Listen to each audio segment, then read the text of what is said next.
ನಮಸ್ಕಾರ ವಿದ್ಯಾರ್ಥಿಗಳೇ, ನನ್ನ ಹೆಸರು ಶಿವಕುಮಾರ್ ಸೂರ್ಯವಂಶಿ. ನಾನು ಸಮಾಜ ಪಾಠವನ್ನು ನಿಮಗೆ ಅಧ್ಯಯನ ಮಾಡಿಸ್ತಾ ಬರ್ತಾ ಇದ್ದೀನಿ. ಇಲ್ಲಿವರೆಗೆ ನಾವು 15 ಪಾಠಗಳನ್ನು ಅಧ್ಯಯನ ಮಾಡಿದ್ದೇವೆ. ಸಮಾಜಶಾಸ್ತ್ರ ಇದೊಂದು ದೊಡ್ಡದಾದಂಥ ಒಂದು ಶಾಸ್ತ್ರ.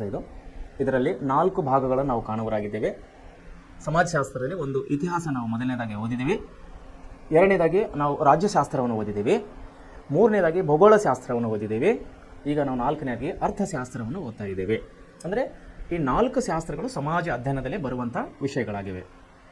ಸೊ ಇತಿಹಾಸದಲ್ಲಿ ನಾವು ಪೋರ್ಚುಗೀಸರು, ಡಚ್ಚರು, ಫ್ರೆಂಚರು, ಇಂಗ್ಲೀಷರು ಅಂದರೆ ಸ್ಪೆಷಲಿವಾಗಿ ನಾವು ಯುರೋಪಿಯನರ ಇತಿಹಾಸ ಅಥವಾ ಯುರೋಪಿಯನರ ಆಗಮನ, ಅವರ ಆಡಳಿತ ವಿಸ್ತರಣೆ, 10 ಹಲವು ವಿಷಯಗಳನ್ನು ನಾವು ಇತಿಹಾಸದಲ್ಲಿ ಓದಿದ್ದೇವೆ.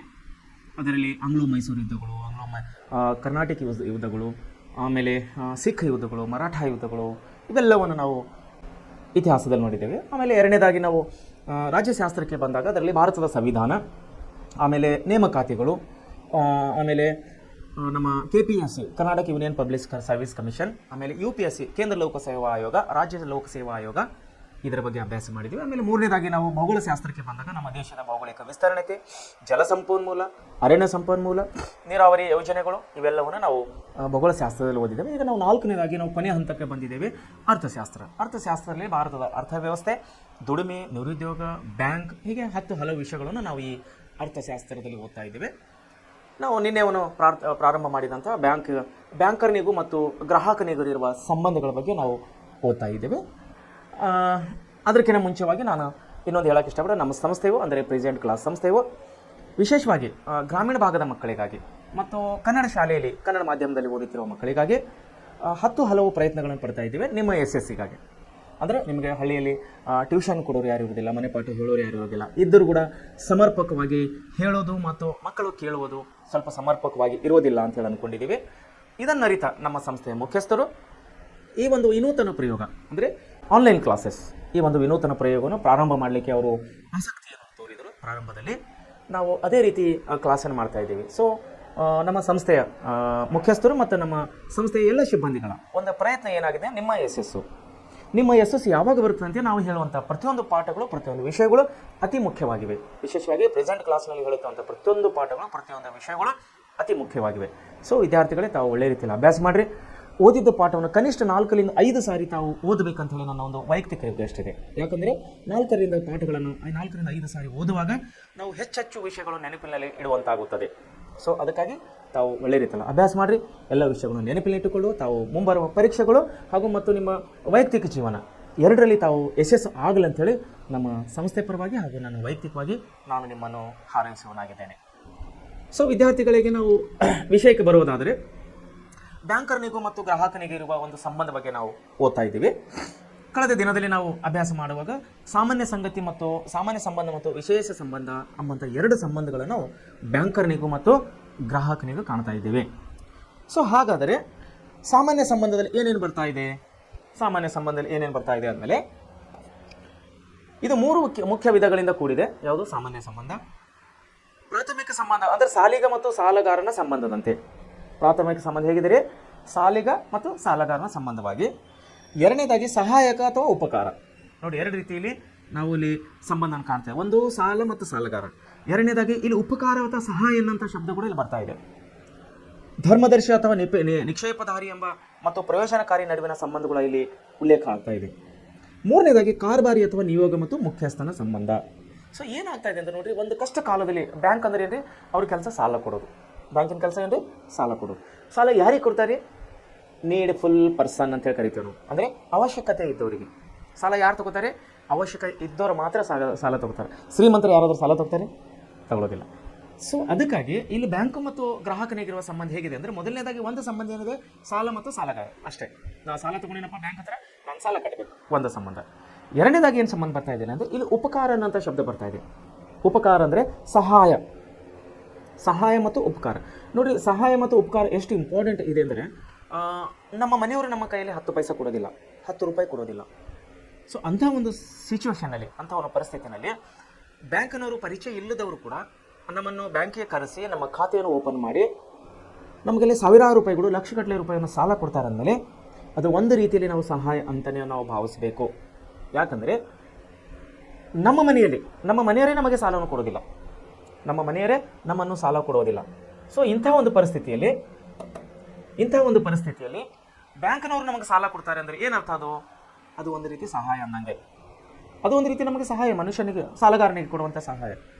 ಮತ್ತು ಇನ್ನೊಂದು ಉಪಯೋಗ ಏನು ಅರ್ಥ ಬರ್ತಾ ಇದೆ, ಒಂದು ಪದ ಉಪಕಾರ ಸಂಬಂಧ ಅಂತ ಬರ್ತಾ ಇದೆ ನೋಡಿ. ಉಪಕಾರ ಹೌದು, ಒಬ್ಬರಿಗೆ ದುಡ್ಡು ಕೊಟ್ಟಿದ್ದು ಬಹುಶಃ ಅದು ಏನಾದರೂ ಒಂದು ಸಣ್ಣ ಪುಟ್ಟ ಆ ದುಡ್ಡಿಂದ ಅವ್ರ ಕೆಲಸ ಆಗ್ಬೋದು. ಆದರೆ ಎಷ್ಟೋ ಸಾಲಗಾರರು, ಎಷ್ಟೋ ವ್ಯಕ್ತಿಗಳು ಸಾಲಗಳನ್ನು ತಗೊಂಡು ಆಸ್ಪತ್ರೆ ಖರ್ಚು ಅಂದರೆ ಮನೆಯಲ್ಲಿ ಯಾರ ಆರೋಗ್ಯ ಸರಿ ಇಲ್ಲ, ಉದಾಹರಣೆಗೆ ತಂದೆ ತಾಯಿ ಆರೋಗ್ಯ ಸರಿ ಇರಲ್ಲ, ಹೆಂಡತಿ ಮಕ್ಕಳ ಆರೋಗ್ಯ ಸರಿ ಇಲ್ಲ, ಅಣ್ಣ ತಮ್ಮಂದಿರ ಆರೋಗ್ಯ ಸರಿ ಇರಲ್ಲ, ಅಕ್ಕ ತಂಗಿಯರಿಗೆ, ಚಿಕ್ಕಮ್ಮ ದೊಡ್ಡಮ್ಮ, ಯಾರಿಗೋ ಒಂದು ಅವರ ಫ್ಯಾಮಿಲಿ, ಅವರ ಕುಟುಂಬ ಸದಸ್ಯರಿಗೆ ಯಾರಿಗೋ ಒಂದು ಹಣದ ತೊಂದರೆ ಆದಾಗ ಬ್ಯಾಂಕ್ನಲ್ಲಿ ಸಾಲ ಪಡೆದು ವಿಶೇಷವಾಗಿ ಹಾರ್ಟ್ ಅಂದರೆ ಹೃದಯ ಸಂಬಂಧಿ ಕಾಯಿಲೆಗಳು, ಕಿಡ್ನಿ ಸಂಬಂಧಿ ಕಾಯಿಲೆಗಳು, ಕೆಲವೊಂದು ದೊಡ್ಡದಾದಂಥ ಪ್ರಮಾಣದ ಏನು ಕಾಯಿಲೆಗಳಿದೆಯಲ್ಲ ಅವು ಲಕ್ಷಗಟ್ಟಲೆ ಹಾಸ್ಪಿಟಲ್ಗೆ ಬಿಲ್ ಕಟ್ಟಬೇಕಾಗುತ್ತದೆ. ಉದಾಹರಣೆಗೆ ಹಾರ್ಟ್ಗೆ ಸಂಬಂಧಪಟ್ಟಂಥ ಕಾಯಿಲೆ ಬಂದರೆ ಮನುಷ್ಯನಿಗೆ 5 ಲಕ್ಷ, 10 ಲಕ್ಷ, 20 ಲಕ್ಷ, 30 ಲಕ್ಷವರೆಗೆ ಎರಡೂ ಕಿಡ್ನಿಗಳನ್ನು ಒಂದು ವೇಳೆ ಮನುಷ್ಯನಿಗೆ ಹೋದ್ಬಿಟ್ರೆ 10, 20 ಲಕ್ಷ, 30 ಲಕ್ಷ ಹಾಸ್ಪಿಟಲ್ಗೆ ಖರ್ಚು ಮಾಡುವಂಥ ಪರಿಸ್ಥಿತಿ ಮನುಷ್ಯನಿಗೆ ಬರುತ್ತದೆ. ಸೊ ಅಂಥ ಪರಿಸ್ಥಿತಿಯಲ್ಲಿ ಮನುಷ್ಯನ ಅವ್ರ ಹತ್ರ ದುಡ್ಡಿದ್ದರೆ ಅವ್ರು ಕಟ್ತಾರೆ. ದುಡ್ಡಿಲ್ಲ ಅಂದರೆ ಅನಿವಾರ್ಯ ಕಾರಣದಿಂದ ಒಬ್ಬ ವ್ಯಕ್ತಿಯು ಸಾಲ ಮಾಡಬೇಕಾಗ್ತದೆ. ಒಂದು ಸದುದ್ದೇಶದಿಂದ ಅಂದರೆ ಒಂದು ಒಳ್ಳೆಯ ಉದ್ದೇಶವನ್ನು ಇಟ್ಟುಕೊಂಡು ಬ್ಯಾಂಕಲ್ಲಿಂದ ಸಾಲ ಪಡೆದುಕೊಂಡು ಅವನಿಗೆ ಸಂಬಂಧಪಟ್ಟವರು ಯಾರ ಆರೋಗ್ಯವನ್ನು ಸರಿ ಇಲ್ಲ ಅವರಿಗೆ ದುರಸ್ತಿ ಮಾಡೋದು, ಅವರ ಆರೋಗ್ಯವನ್ನು ಸರಿ ಮಾಡಿಸೋದು ಆ ಸಾಲಗಾರನ ಅಥವಾ ಆ ವ್ಯಕ್ತಿಯ ಜವಾಬ್ದಾರಿ ಆಗಿರ್ತದೆ. ಸೊ ಇಲ್ಲಿ ಏನಾಗುತ್ತಂದರೆ ಬ್ಯಾಂಕ್ನವರು ಕೊಟ್ಟಂಥ ಸಾಲ ಒಂದು ಇಲ್ಲಿ ಉಪಕಾರದ ಅರ್ಥದಲ್ಲಿ ಬರ್ತದೆ, ಇನ್ನೊಂದು ಸಹಾಯಕದ ಅರ್ಥದಲ್ಲಿ ಬರ್ತಾ ಇದೆ. ಅಂದರೆ ಒಂದು ರೊಕ್ಕ ಕೊಟ್ಟು ಸಹಾಯ ಮಾಡಿದ್ದು ಅಲ್ಲದೆ ಒಂದು ಪ್ರಾಣವನ್ನು ಉಳಿಸ್ತಲ್ಲ. ಆ ಹಣವು ಹಾಸ್ಪಿಟ್ಲಿಗೆ ಖರ್ಚು ಮಾಡಿದ್ದಕ್ಕಾಗಿ, ಒಂದು ಒಳ್ಳೆಯ ಉಪಚಾರ ಸಿಕ್ಕಿದ್ದಕ್ಕಾಗಿ, ಒಂದು ಪ್ರಾಣವನ್ನು ಉಳಿಸಿದ್ದಕ್ಕಾಗಿ ಅದನ್ನು ಉಪಕಾರ ಅಂತೇಳಿ ನಾವು ಕರಿತೀವಿ. ಸೊ ಇದು ಬ್ಯಾಂಕ್ನಿಗೆ ಮತ್ತು ಬ್ಯಾಂಕರ್ನಿಗೂ ಮತ್ತು ಗ್ರಾಹಕನಿಗೆ ಯಾವ ರೀತಿ ಸಂಬಂಧ ಕಾಣ್ತಾ ಇದ್ದೀವಿ? ಒಂದು ಉಪಕಾರ ಸಂಬಂಧ ಕಾಣ್ತಾ ಇದ್ದೀವಿ, ಇನ್ನೊಂದು ಸಹಾಯದ ಸಂಬಂಧ ಕಾಣ್ತಾ ಇದ್ದೀವಿ. ಮೂರನೇದಾಗಿ ಕಾರ್ಬಾರಿ ಅಥವಾ ನಿಯೋಗಿ ಅಂತೇಳಿ ನಾವು ಕರೆಯೋರಾಗಿದೆ. ಈ ಕಾರ್ಬಾರಿ ಅನ್ನುವಂಥ ಶಬ್ದವು ಇದು ಮರಾಠಿ ವರ್ಡಲ್ಲಿಂದ ಕುಂತಿದೆ, ಮರಾಠಿ ಒಂದು ಭಾಷೆಯಿಂದ ಬಂದಿದೆ. ಇದು ಮಹಾರಾಷ್ಟ್ರ ಬಾರ್ಡರ್, ಉದಾಹರಣೆಗೆ ಬೆಳಗಾವಿ ಜಿಲ್ಲೆ, ಬೀದರ್ ಜಿಲ್ಲೆ, ಆಮೇಲೆ ಗುಲ್ಬರ್ಗ ಜಿಲ್ಲೆ ಕೆಲವೊಂದು ಏರಿಯಾ, ಆಮೇಲೆ ಬಿಜಾಪುರ ಜಿಲ್ಲೆ, ಈ ಭಾಗಗಳಲ್ಲಿ ಕಾರ್ಬಾರಿ ಅನ್ನುವಂಥ ಶಬ್ದವನ್ನು ಬಳಕೆಗೆ ನಾವು ಕಾಣ್ತಾ ಇದ್ದೀವಿ. ಅಂದರೆ ಇದು ಮರಾಠಿ ಶಬ್ದ ಆಗಿದ್ದರಿಂದ ಕಾರ್ಬಾರಿ ಅಂದರೆ ಒಂದು ಯಜಮಾನರು ಅಂತ ಅರ್ಥ ಆಗುತ್ತದೆ. ಒಂದು ಯಜಮಾನರ ಥರ ಸಮಾನರು, ಯಜಮಾನಕ್ಕೆ ಸಮಾನರು ಅನ್ನೋಂಗೆ ಕಾರ್ಬಾರಿ ಅನ್ನುವಂಥ ಶಬ್ದದ ಅರ್ಥ ಆಗುತ್ತದೆ. ಸೊ ಇಲ್ಲಿ ಕಾರ್ಬಾರಿ ಅಥವಾ ನಿಯೋಗಿ ಅಥವಾ ಮುಖ್ಯಸ್ಥನ ಸಂಬಂಧ ಅಂದರೆ ಇಲ್ಲಿ ಏನಾಗ್ತದೆ ಅಂದರೆ ಒಬ್ಬ ಬ್ಯಾಂಕನ್ನು ಸಾಲ ಕೊಡೋದರಿಂದ, ಒಬ್ಬ ವ್ಯಕ್ತಿಗೆ ಸಾಲ ಕೊಡೋದರಿಂದ ಏನಾಗ್ತದೆ, ಅವರ ಒಂದು ದೊಡ್ಡ ಸ್ಥಾನಕ್ಕೆ ಅಂದರೆ ಅವರ ಒಂದು ದೊಡ್ಡ ಸ್ಥಾನವನ್ನು ದೊಡ್ಡಸ್ತಿಕೆ ಇಲ್ಲಿ ಕಾಣುವರಾಗಿದ್ದೇವೆ. ಎಲ್ಲಿ ದೊಡ್ಡಸ್ತಿಕೆ ಯಾರಿಗೆ ಬರ್ತದೆ? ಒಳ್ಳೆ ಕೆಲಸ ಮಾಡಿದವರಿಗೆ ಬರ್ತದೆ, ಸಹಾಯ ಮಾಡಿದವರಿಗೆ ಬರ್ತದೆ, ಉಪಕಾರ ಮಾಡಿದವರಿಗೆ ಬರ್ತದೆ, ಯಜಮಾನನ ಸ್ಥಾನದಲ್ಲಿ ನಿಂತವರಿಗೆ ಬರ್ತದೆ. ಇವೆಲ್ಲ ಒಂದು ಉಪಕಾರಿ ಕೆಲಸ ಮಾಡಿದಾಗ ಅವರಿಗೆ ನಾವು ಕಾರ್ಬಾರಿ ಅಥವಾ ಯಜಮಾನ ಅಥವಾ ಮುಖ್ಯಸ್ಥನ ಸಂಬಂಧವಾಗಿ ನಾವು ಕಾಣುವರಾಗಿದ್ದೇವೆ. ಸೊ ಇಲ್ಲಿ ಏನಾಗಿದೆ, ಸಾಮಾನ್ಯ ಸಂಬಂಧಗಳಲ್ಲಿ 3 ಬರ್ತಾ ಇದೆ. ಒಂದು ಪ್ರಾಥಮಿಕ ಸಂಬಂಧ, ಅದರಲ್ಲಿ ಸಾಲಿಗ ಮತ್ತು ಸಾಲಗಾರ. ಎರಡನೇದಾಗಿ ಧರ್ಮದರ್ಶಿ ನಿಕ್ಷೇಪದಾರಿ ಅಂದರೆ ಪ್ರಯೋಜನಕಾರಿಯಾದಂತಹ ಸಹಾಯಕ ಮತ್ತು ಉಪಕಾರ. ಮೂರನೇದಾಗಿ ಇಲ್ಲಿ ಮುಖ್ಯಸ್ಥನ ಸಂಬಂಧ ಅಂದರೆ ಕಾರ್ಬಾರಿ ಮತ್ತು ನಿಯೋಗ ಅನ್ನುವಂಥ ನಾವು ಇಲ್ಲಿ 3 ಸಂಬಂಧಗಳನ್ನು ಇಲ್ಲಿ ಕಾಣುವರಾಗಿದ್ದೇವೆ. ಅದೇ ರೀತಿ ನಿಮ್ಮ ಹತ್ತಿರದ ಬ್ಯಾಂಕಿಗೆ ಭೇಟಿ ಕೊಡ್ರಿ, ಉನ್ನತ ವ್ಯಾಸಂಗಕ್ಕೆ ಸಾಲ ನೀಡುವ ಕ್ರಮದ ಬಗ್ಗೆ ತಾವು ವ್ಯವಸ್ಥಾಪಕರಿಂದ ಮಾಹಿತಿಯನ್ನು ಸಂಗ್ರಹಿಸಿ. ಅಂದರೆ ಇಲ್ಲೊಂದು ಚಟುವಟಿಕೆ ಕೊಟ್ಟಿದ್ದಾರೆ ಶಾಲಾ ಮಕ್ಕಳಿಗಾಗಿ. ಏನು ಕೊಟ್ಟಿದ್ದಾರೆ ಸರ್ಕಾರದ ವತಿಯಿಂದ? ಅವ್ರು ಏನು ಹೇಳ್ತಾರೆ, ನೀವು ನಿಮ್ಮ ಹತ್ತಿರದ ಬ್ಯಾಂಕಿಗೆ ಹೋಗ್ರಿ.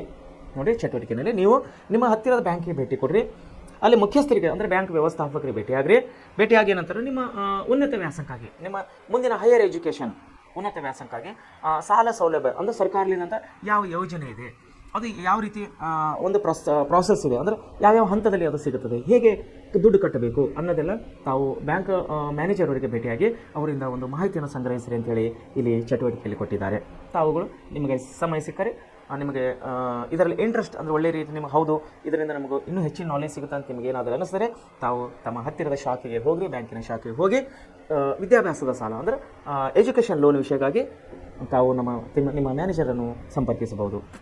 ಆಮೇಲೆ ವಿಶೇಷ ಸಂಬಂಧ ನೋಡಿ, ವಿಶೇಷ ಸಂಬಂಧದಲ್ಲಿ ನಾವು ಏನು ಕಾಣೋರಾಗಿದ್ದೇವೆ ಅಂದರೆ ಚೆಕ್ಕುಗಳು ಮನ್ನಣೆ ಮಾಡೋದು ಅಂದರೆ ಬ್ಯಾಂಕ್ ಚೆಕ್ಕುಗಳು ಮನ್ನಣೆ ಮಾಡುವುದು, ಗ್ರಾಹಕನ ಲೆಕ್ಕಗಳ ಗೌಪ್ಯತೆ ಕಾಡುವುದು, ಗ್ರಾಹಕನ ಲೆಕ್ಕಗಳ ಗೌಪ್ಯತೆಯನ್ನು ಕಾಡುವುದು. ಅಂದರೆ ಏನಾಗ್ತದೆ ಇಲ್ಲ, ಚೆಕ್ಗಳನ್ನು ಮನ್ನಣೆ ಮಾಡೋದು ಅಂದರೆ ಬ್ಯಾಂಕದವ್ರು ಏನು ಮಾಡ್ತಾರೆ, ನಾವು ಬ್ಯಾಂಕ್ ಖಾತೆಯನ್ನು ತೆಗೆದಾಗ ಅವರು ಚೆಕ್ ಬುಕ್ ಕೊಡ್ತಾರೆ. ಚೆಕ್ ಅಂದರೆ ಏನ್ರಿ, ನಮ್ಮ ಆಬ್ಸೆಂಟ್ನಲ್ಲಿ ಅಂದರೆ ನಾವು ಇಲ್ಲದೆ ಸಮಯದಲ್ಲಿ ಇನ್ನೊಬ್ಬರ ಕಡೆಯಿಂದ ಅಂದರೆ ಇನ್ನೊಬ್ಬರ ಸಂಪರ್ಕದ ಮೂಲಕವಾಗಿ ನಾವು ಬ್ಯಾಂಕಿಗೆ ಹೋಗಿ ದುಡ್ಡನ್ನು ಡ್ರಾ ಮಾಡಿ ತರುವುದಕ್ಕೆ ಅದಕ್ಕೆ ನಾವು ಚೆಕ್ ಬುಕ್ ಯೂಸ್ ಮಾಡ್ತೀವಿ ರೀ. ಅಂದರೆ ನಮಗೆ ಬ್ಯಾಂಕಿಗೆ ಹೋಗೋಕ್ಕಾಗಲ್ಲ. ಸೊ ಮನೆಯಲ್ಲಿ ನಮ್ಮ ಫ್ಯಾಮಿಲಿ ಅಥವಾ ಫ್ರೆಂಡ್ಸ್, ನಮ್ಮ ಅಕ್ಕಪಕ್ಕದವ್ರು, ನಮ್ಮ ನಂಬಿಗಸ್ತರು, ವಿಶೇಷವಾಗಿ ಚೆಕ್ ಯಾರಿಗೆ ಕೊಡ್ತೀವಿ ರೀ? ನಂಬಿಗಸ್ತರು. ಎಷ್ಟೋ ಮಂದಿ ಫ್ಯಾಮಿಲಿ ಮೆಂಬರ್ಸ್ ಇದ್ದರೂ ಕೂಡ ಚೆಕ್ ಕೊಡೋದಿಲ್ಲ. Because he is A fraud man ಅಂತೇಳಿ ಅವ್ರಿಗೆ ಗೊತ್ತಾದ್ಮೇಲೆ ಈ ಮನುಷ್ಯ ಸರಿ ಇಲ್ಲಪ್ಪ, ದುಡ್ಡು ಇವನು ಗದ್ದಲ ಮಾಡ್ತಾನೆ ಅಂತ ಅನಿಸಿನಾಗ ಏನು ಮಾಡ್ತಾರೆ, ಯಾವುದೇ ಫ್ಯಾಮಿಲಿ ಮೆಂಬರ್ ಆದರೂ ಕೂಡ ಅವರ ಕೈಯಲ್ಲಿ ಚೆಕ್ ಕೊಡೋದಿಲ್ಲ. ಸೊ ಆವಾಗ ನಂಬಿಗಸ್ತರು ಅಂದರೆ ಮನೆ ಅಕ್ಕಪಕ್ಕದ ಇರ್ಬೋದು, ಅವರು ಫ್ಯಾಮಿಲಿ ಫ್ರೆಂಡ್ ಇರ್ಬೋದು, ಅವರ ವ್ಯಾವಹಾರಿಕ ಫ್ರೆಂಡ್ ಇರ್ಬೋದು.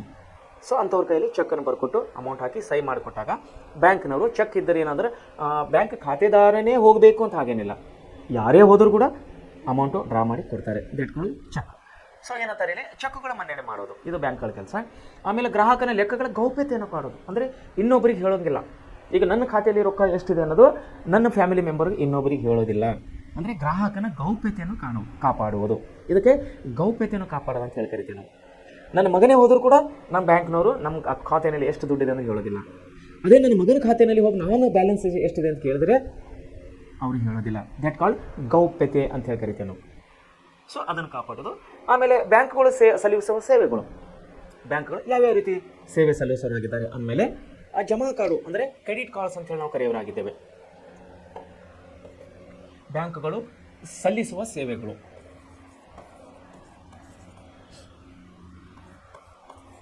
ಬ್ಯಾಂಕುಗಳು ಸಲ್ಲಿಸುವ ಸೇವೆಗಳು.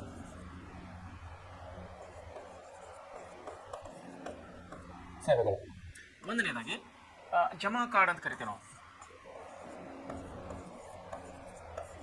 ಜಮಾ ಕಾರ್ಡ್, ಇದನ್ನು ಕ್ರೆಡಿಟ್ ಕಾರ್ಡ್ ಅಂತ ಹೇಳಿ ಕರೆಯೋದಾಗಿದೆ ನಾವು. CC ಅಂತ ಹೇಳಿ ಕರೀತಾರೆ ಅದಕ್ಕೆ, ಕ್ರೆಡಿಟ್ ಕಾರ್ಡ್ ಅಂತೇಳಿ. ಎರಡನೇದಾಗಿ ಜಮಾ ಕಾರ್ಡ್. ಏನಿದು ಕ್ರೆಡಿಟ್ ಕಾರ್ಡು, ಏನಿದು ಜಮಾ ಕಾರ್ಡ್ ಅಂದರೆ ಜಮಾ, ಅದರ ಹೆಸರೇ ಹೇಳುವಾಗೆ ಅದರ ಹೆಸರೇ ಸೂಚಿಸೋ ಜಮಾ ಅಂದರೆ ಬ್ಯಾಂಕ್ನವರು ಕ್ರೆಡಿಟ್ ಕಾರ್ಡ್ಗಳು ಇಶ್ಯೂ ಮಾಡ್ತಾರೆ. ಕ್ರೆಡಿಟ್ ಕಾರ್ಡ್ ಅಂತಾರೆ ಅದಕ್ಕೆ. ಏನು ಕ್ರೆಡಿಟ್ ಕಾರ್ಡ್ ಏನು ಕೆಲಸ ಮಾಡ್ತದೆ ಅಂದರೆ ಬ್ಯಾಂಕ್ ಖಾತೆ ಇದೆ, ನಮ್ಮದು ಬ್ಯಾಂಕ್ ಖಾತೆ ಇದೆ, ನಮ್ಮ ಬ್ಯಾಂಕ್ ಖಾತೆಯಲ್ಲಿ ನಮ್ಮದೇ ಆದಂಥ ದುಡ್ಡು ಬ್ಯಾಲೆನ್ಸ್ ಇಲ್ಲ, ಜಮಾ ಇಲ್ಲ. ಆವಾಗ ಏನು ಮಾಡ್ತಾರೆ ಅಂದರೆ ಬ್ಯಾಂಕ್ನವರು ಒಳ್ಳೆಯ ಕಸ್ಟಮರ್ ಅಂದರೆ ಜುನೂನ್ ಕಸ್ಟಮರ್ ಅಂತ ಹೇಳಿ ನಾವು ಕರೆಯೋರಾಗಿದ್ದೇವೆ. ಜುನೂನ್ ಕಸ್ಟಮರ್ ಅಂದರೆ ಬ್ಯಾಂಕ್ ಜೋಡಿಗೆ ನಿಯತಕಾಲಿಕವಾಗಿ ನಿಯಮಿತವಾಗಿ ಸಂಪರ್ಕ ಹೊಂದಿದಂಥ ವ್ಯಕ್ತಿಗಳಿಗೆ ನಾವು ನಂಬಿಗಸ್ತರು ಅಂತೇಳಿ ಕರಿತೀವಿ. ಸೊ ಬ್ಯಾಂಕ್ ಏನು ಮಾಡ್ತಾರೆ ಅಂದರೆ ಯಾವ ಬ್ಯಾಂಕ್ನಲ್ಲಿ ನಂಬಿಗಸ್ತನಾದಂಥ ಖಾತೆದಾರ ಇದ್ದಾನೋ ಎಲ್ಲರಿಗೂ ಕೊಡೋದಿಲ್ಲ. ಕ್ರೆಡಿಟ್ ಕಾರ್ಡ್ ಎಲ್ಲರಿಗೂ ಕೊಡೋದಿಲ್ಲ, ಕ್ರೆಡಿಟ್ ಕಾರ್ಡ್ ಎಲ್ಲರಿಗೂ ಕೊಡೋದಿಲ್ಲ, ಎಲ್ಲ ಖಾತೆ ಇದ್ದವರಿಗೂ ಕೊಡೋದಿಲ್ಲ, ಕೋಟಿಗಟ್ಟಲೆ ಅಮೌಂಟ್ ಬ್ಯಾಂಕ್ನಲ್ಲಿ ಇದ್ದವರು ಕೊಡೋದಿಲ್ಲ. ಅದು ಏನಂದರೆ ಅವ್ರದ್ದೇ ಆದಂಥ ಒಂದು ನಂಬಿಗಸ್ತಿಕೆ, ಒಂದು ಇದು ಇರುತ್ತೆ ಅವ್ರದ್ದು. ಇವರು ಈ ಕ್ಯಾಂಡಿಡೇಟ್ ಒಳ್ಳೆ ಇದ್ದಾರಪ್ಪ, ನಾವು ಕ್ರೆಡಿಟ್ ಕಾರ್ಡ್ ಕೊಟ್ಟರೆ ಅವ್ರು ಕಟ್ಕೋತಾರೆ ಅಂತೇಳಿ ಉದ್ರಿ ಕಾರ್ಡ್ ಅಂತೇಳಿ ಕರಿತೀವಿ ನಾವು. ಅಂದರೆ ನಮ್ಮ ಖಾತೆಯಲ್ಲಿ ದುಡ್ಡು ಇರೋದಿಲ್ಲ, ನಮ್ಮ ಖಾತೆನ ದುಡ್ಡು ಇರೋದಿಲ್ಲ, ಆದರೂ ಬ್ಯಾಂಕ್ನವರು ಒಂದು CC ಅಂತ ಕೊಡ್ತಾರೆ, ಅಂದರೆ ಕ್ರೆಡಿಟ್ ಕಾರ್ಡ್ ಅಂತೇಳಿ ಕರಿತೀವಿ. ಅದನ್ನು ನಾವು ಕನ್ನಡದಲ್ಲಿ ಜಮಾ ಕಾರ್ಡ್ ಅಂತೇಳಿ ಕರೆಯೋರಾಗಿದ್ದೇವೆ. ಈ ಜಮಾ ಕಾರ್ಡಿನ ಕೆಲಸ ಏನಂದರೆ ನಮ್ಮ ಖಾತೆಯಲ್ಲಿ ದುಡ್ಡು ಇಲ್ಲ ಅಂದರೂ ಕೂಡ ಬ್ಯಾಂಕ್ದಲ್ಲಿ ಇದ್ದಂಥ ಅಂದರೆ ಬ್ಯಾಂಕಿಗೆ ಸಂಬಂಧಪಟ್ಟಿದ್ದಂಥ ಬ್ಯಾಂಕಲ್ಲಿ ಇದ್ದಂಥ ದುಡ್ಡು ಅನ್ನೋದು ನಾವು ಸಾಲದ ರೂಪದಲ್ಲಿ ಬ್ಯಾಂಕ್ನಲ್ಲಿ ಇದ್ದಂಥ ದುಡ್ಡನ್ನು ಲಿಮಿಟ್ ಕೊಟ್ಟಿರ್ತಾರೆ. ಅದಕ್ಕೆ 10,000, 20,000, 30,000, 50,000 ಹಣದ ಲಿಮಿಟ್. ಆಮೇಲೆ ಶಾಪಿಂಗ್ ಕೂಡ ಕೊಡ್ತಾರೆ. ಬಟ್ಟೆ ಖರೀದಿ ಮಾಡ್ಬೋದು, ಪೆಟ್ರೋಲ್ ಖರೀದಿ ಮಾಡ್ಬೋದು, TV ಖರೀದಿ ಮಾಡ್ಬೋದು, ಲ್ಯಾಪ್ಟಾಪ್ ಖರೀದಿ ಮಾಡ್ಬೋದು, ಮನೆಯಲ್ಲಿ ಫ್ರಿಜ್ ಖರೀದಿ ಮಾಡ್ಬೋದು, ವಾಷಿಂಗ್ ಮಷಿನ್ ಖರೀದಿ ಮಾಡ್ಬೋದು. ಆಮೇಲೆ ಬೈಕ್ಗೆ ನಾವು ಈ ಮುಂಗಡವಾಗಿ ಪಾವತಿ ಮಾಡ್ತೀವಲ್ಲ, ಅಡ್ವಾನ್ಸ್ ಪೇಮೆಂಟ್, ಡೌನ್ ಪೇಮೆಂಟ್ ಅಂತಾರೆ, ಅದನ್ನು ಪೇಡ್ ಮಾಡ್ಬೋದು. ಹಲವು ಕೆಲಸಗಳಿಗೆ ಯೂಸ್ ಆಗುತ್ತದೆ ಕ್ರೆಡಿಟ್ ಕಾರ್ಡ್. ಸೊ ಏನಂದರೆ ನಮ್ಮ ಖಾತೆಯಲ್ಲಿ ದುಡ್ಡು ಇಲ್ಲಂದ್ರೂ ಕೂಡ ಅವ್ರು ಏನು ಮಾಡ್ತಾರೆ, ಸ್ಪೆಷಲ್ ಕಸ್ಟಮರ್ಗಳಿಗೆ ಅವರು ಕ್ರೆಡಿಟ್ ಕಾರ್ಡನ್ನು ಕೊಡ್ತಾರೆ. ಅಂದರೆ ನಮ್ಮ ಖಾತೆಯಲ್ಲಿ ದುಡ್ಡು ಇಲ್ಲಂದ್ರೂ ಕೂಡ ನಾವು ಬ್ಯಾಂಕಲ್ಲಿ ಇದ್ದಂಥ ಲಿಮಿಟೆಡ್ ಅಮೌಂಟ್, ನಾನು ಹೇಳುತ್ತಾ 1 ಲಕ್ಷ ಇಡಬೇಕು ಅಂದರೆ ನಮಗೊಂದು ಲಿಮಿಟ್ ಕೊಟ್ಟಿರ್ತಾರೆ, 10, 20, 30, 50,000 ಲಕ್ಷ ಎನಿವನ್.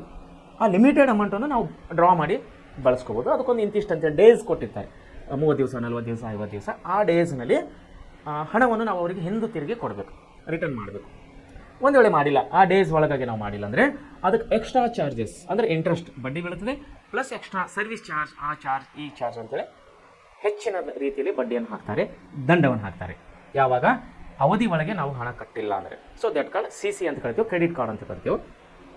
ಅದಕ್ಕೆ ಅವನು ಪಿನ್ ನಂಬರ್ ಕೊಟ್ಟಿರ್ತಾರೆ, ನಾವು ಜನರೇಟ್ ಮಾಡ್ಕೋಬೇಕು. ಅದು ATM ಬಾಕ್ಸ್ನಲ್ಲಿ ಹೋಗಿ ಕ್ರೆಡಿಟ್ ಕಾರ್ಡನ್ನು ಹಾಕಿನಾಗ ಅದು ನಮ್ಮ ಫೋನ್ ನಂಬರ್ ಕೇಳ್ತದೆ. ಫೋನ್ ನಂಬರ್ ಕೇಳಿನಾಗ ನಂಬರ್ ಹೊಡೆದ ಮೇಲೆ ಒಂದು OTP ಬರ್ತದೆ. OTP ಬಂದಮೇಲೆ ನಾವು ಅದಕ್ಕೆ OTP ಫಿಲ್ ಮಾಡಿನಾಗ ಅವಾಗ ಏನಾಗ್ತದೆ ಅಂದರೆ ನಮ್ಮದು ಕಾರ್ಡ್ ಸ್ಟಾರ್ಟ್ ಆಗುತ್ತೆ. ಕಾರ್ಡ್ ಸ್ಟಾರ್ಟ್ ಆದಮೇಲೆ ನಾವು ಯೂಸ್ ಮಾಡ್ತೀವಿ. ದಟ್ ಕಾರ್ಡ್ ಕ್ರೆಡಿಟ್ ಕಾರ್ಡ್ ಅಥವಾ ಜಮಾ ಕಾರ್ಡ್ ಅಂತೇಳಿ ನಾವು ಕರೆಯೋರಾಗಿದ್ದೇವೆ. ಎರಡನೇದಾಗಿ ಖಾಸಗಿ ಸಾಲಗಳು ನೋಡಿರಿ. ಎರಡನೇದಾಗಿ ಖಾಸಗಿ ಸಾಲಗಳು. ಏನಿದು ಖಾಸಗಿ ಸಾಲಗಳು? ಎದಕ್ಕಂತಾರೆ ಖಾಸಗಿ ಸಾಲ ಅಂದರೆ ನಾವು ಬ್ಯಾಂಕಿನ ಜೋಡಿಗೆ ವ್ಯವಹಾರ ಇಟ್ಕೊಂಡು ಬ್ಯಾಂಕಿನಲ್ಲಿ ನಮ್ಮ ಖಾತಾ ಇದೆ, ಬ್ಯಾಂಕಿನಲ್ಲಿ ನಮ್ಮ ಹಣ ಇಲ್ಲ.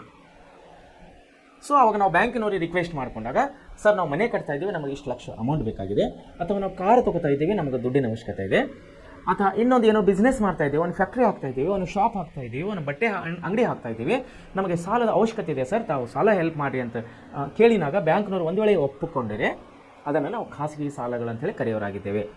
ಯಾಕಂದರೆ ನಮ್ಮ ಖಾತೆಯಲ್ಲಿ ದುಡ್ಡು ಇಲ್ಲ ಅಂದರೂ ಕೂಡ ಸಾಲ ಕೊಡ್ತಾರೆ.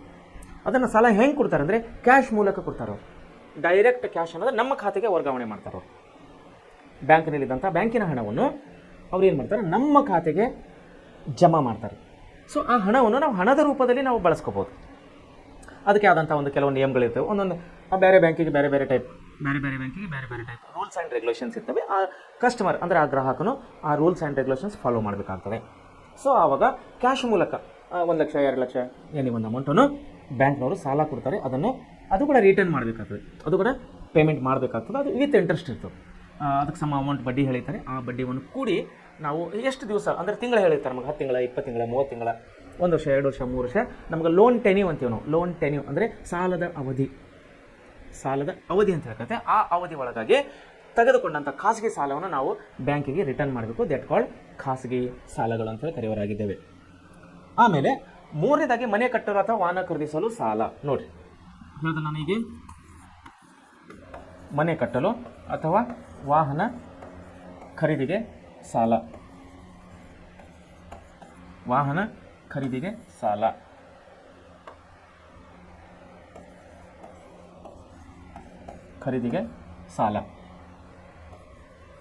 ಸೊ ಏನಂದ್ರೆ ಇದು ಮನೆ ಕಟ್ಟಲು ಅಥವಾ ವಾಹನ ಖರೀದಿಸಲು. ನೋಡಿ, ಮನೆ ಕಟ್ಟಲಿಕ್ಕೆ ಏನಂತೀವಿ ನಾವು ಅಂದ್ರೆ ಹೌಸಿಂಗ್ ಲೋನ್ಸ್ ಅಂತ ಕರಿತೀವಿ. ಮನೆ ಸಾಲಕ್ಕೆ ನಾವು ಏನು ಕರಿತೀವಿ ರೀ, ಇಂಗ್ಲೀಷ್ನಲ್ಲಿ ಹೌಸಿಂಗ್ ಲೋನ್ ಅಂತ ಕರಿತೀವಿ. ಹೌಸಿಂಗ್ ಲೋನ್ ಅಂದರೆ ಅವರು ಮನೆ ಎಸ್ಟಿಮೇಟ್ ಮಾಡ್ತಾರೆ. ಇಂಜಿನಿಯರ್ಸ್ ಹತ್ರ ಹೋಗಿ ಎಸ್ಟಿಮೇಟ್ ಅಂದರೆ ಅಂದಾಜು ವೆಚ್ಚ. ಸಿಂಗಲ್ ಬೆಡ್ರೂಮ್ ಮನೆನಾ, ಡಬಲ್ ಬೆಡ್ರೂಮ್ ಮನೆನಾ, 1 ಫ್ಲೋರ 2 ಫ್ಲೋರ 3 ಫ್ಲೋರ, ಸೈಜ್ ಎಷ್ಟು, ಜಗದ ಸೈಜ್ ಎಷ್ಟು, ಅಲ್ಲಿ ಡೀಪ್ ಅಂದರೆ ತುಂಬ ಕರಿ ಮಣ್ಣಿನಿಂದ ಕೂಡಿದೆನಾ ಅಥವಾ ಗಟ್ಟು ಮಣ್ಣು ಇದೆನಾ, ಫೌಂಡೇಶನ್ಗೆ ಎಷ್ಟು ಬೇಕು, ಕಿಟಕಿ ಲೆವೆಲ್ಗೆ ಎಷ್ಟು ಬೇಕು, ಸ್ಲ್ಯಾಬ್ ಲೆವೆಲ್ಗೆ ಎಷ್ಟು ಬೇಕು, ಫಿನಿಶಿಂಗ್ ಅಮೌಂಟ್ ಎಷ್ಟು ಬೇಕು ಅಂದರೆ ಸುಣ್ಣ ಬಣ್ಣ, ಪೇಂಟ್, ಫರ್ಸಿ, ಕರೆಂಟ್, ಎಲೆಕ್ಟ್ರಿಸಿಟಿ ಎಕ್ಸೆಟ್ರಾ ಇತ್ಯಾದಿ ಇವು ಫಿನಿಶಿಂಗ್ನಲ್ಲಿ ಬರ್ತವೆ. ಫೌಂಡೇಶನ್ ಅಂದರೆ ಬುನಾದಿ ಲೆವೆಲ್ ಅಂತ ಕರಿತೀವಿ ನಾವು. ಅಂದರೆ ಶಾಂಕ್ಷನ್ ಆದಂಥ ಅಮೌಂಟನ್ನು, ಮನೆ ಸಾಲಕ್ಕೆ ಶಾಂಕ್ಷನ್ ಆದಂಥ ಅಮೌಂಟನ್ನು 4 ಭಾಗಗಳಲ್ಲಿ ಅವರು ರಿಲೀಸ್ ಮಾಡ್ತಾರೆ ಬ್ಯಾಂಕ್ನವ್ರು. ಒಂದೇ ಸಾರಿ ಕೊಡೋದಿಲ್ಲ.